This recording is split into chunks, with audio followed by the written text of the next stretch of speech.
back with what is the 9th season now of my Man United save. We're using the Ruben Amorim tactic at 3 at the back. And if you are enjoying this save, this kind of series, if you're watching them, please remember to like and subscribe. Hope you're enjoying the content. If there's anything you want to see, just let me know.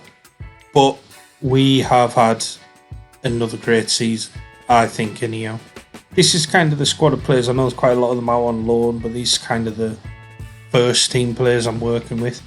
Whether we're going to keep some of them or not. I mean, there's some absolutely brilliant players in this squad. Javier, Jaime, and Brian, who just looks like one of the best defenders in the world. Obviously, we've got Lamine Yamal, probably the best player in the world at the moment. Musiala's still here. Chris Rigg, he's turning into an absolute monster. So if you can get him, he looks phenomenal. Got Pedri here.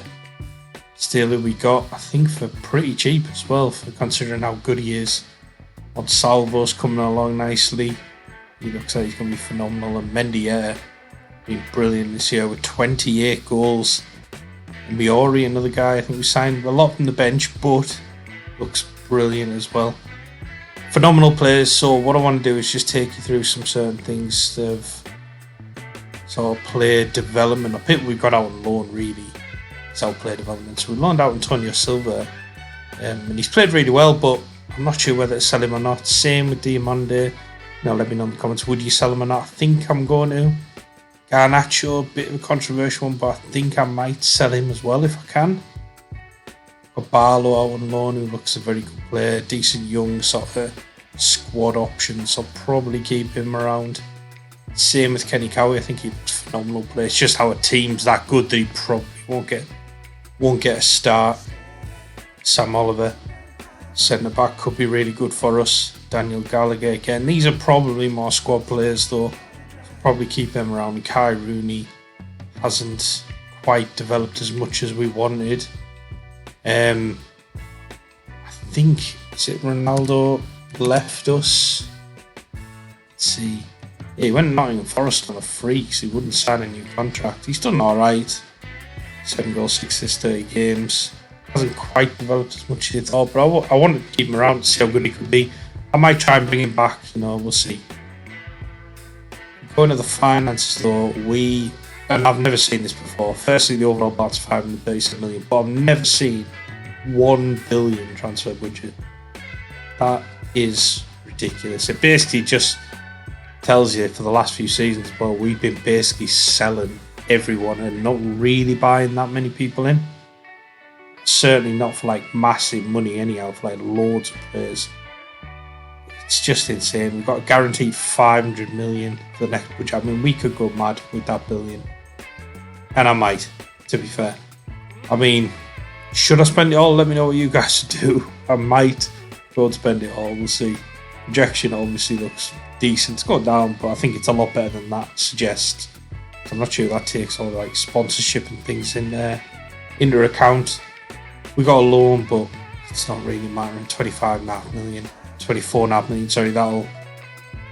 I mean, they should just pay that off, really. Seems a bit stupid, doesn't it? Have outstanding, we've got a billion transfer budget. Obviously, the board's done what we're doing, and that is because if I go into competitions... Okay, in cups we weren't great this year. Knocked out the 3rd round of the Carabao Cup and the 4th round of the FA Cup by Arsenal. We were knocked out in the quarter-final of the Champions League by PSG, but we won the league again. 98 points. That's beating a Man City who got 93, so it was fairly close run race. Haaland got 40 goals, but Mendy with 21 goals. Yamal 16 assists. Restes got the most clean sheets. He's coming along brilliantly. Going for 25 million from Newcastle because they decided they were going to play Corbell instead of him. This guy's now a world-class goalkeeper. It's a shocking decision by Newcastle. And Musiala got 10 player of the matches. Really, really good season for us. 104 goals, 27 goals against, 98 points, 77 goal difference. We have been absolutely flying. Got the most goals, obviously, more shots for us, fewer shots against. We're not there in pass completion, but not even there in possession. So I will show you the tactics. I'm going to potentially do some tweaks on the tactic for next season. I'll let you know what I'm thinking about when I'll see if I'm going to go ahead with that. We got 638 dribbles made, so we're 5th in dribbles, top in clean sheets, and top in fewest conceded. So we have been brilliant this year. Now, before I take you into the tactic, the question is, I suppose, is who do I sell? Who do I keep? I mean, these are just youngsters, so I'll probably be keeping them around. I'm tempted. He's actually out of contract, De Ligt. Actually, I didn't realise that. So I'm going to have to decide on De Ligt. He's joining Al Hilal on free anyhow. So De Ligt's gone. Tempted to get rid of Ugarte. Who else? Antonio Silva, possibly. Diamande, but he's not shown on there for some reason. Monsalvo seems to be upset, so I might get shot of him. I'll see. He's class though, so I kind of want to keep him around. Thinking Musiala, Pedri, and just kind of rebuilding a bit, you know. I know they're class, and really I can keep them around, but I want to kind of bring through some of these youngsters and maybe go out and find some new ones. And Miori looks good enough to play with Mendieta, Yamal. Atherton looks fantastic. He hasn't had a lot of first team football for us, so kind of want to bring those players through. So I think I'm going to sell those players, but let me know. Let me know what you guys would do.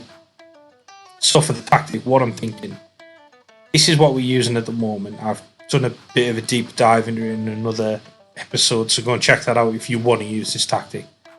But what I'm thinking is, and this will look a little strange at first, but we drop a DM in and have 2 strikers. So that is kind of what I'm thinking. I'll probably tweak the tactics and everything.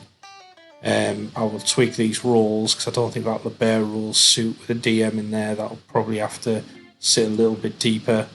These will be wide fullbacks rather than inverted fullbacks. These will probably be advanced forwards, pressing forward, something like that. Let me know. You know, is that something you want to see? It's moving away, I suppose, from the Amorim tactic. It's still 3 at the back. And I think when you watch him, he is going to tweak his tactic in between games, you know, depending on the opponent that they're playing. So it's not unlikely that we'd see something like this. But I was thinking about it and I kind of want to see if this tactic works. So let me know, should I move to that? Should I stick with sort of more what the Ruben Amorim tactic is? But thank you for making it all the way to the end of the episode, and I'll see you in the next one. Take care.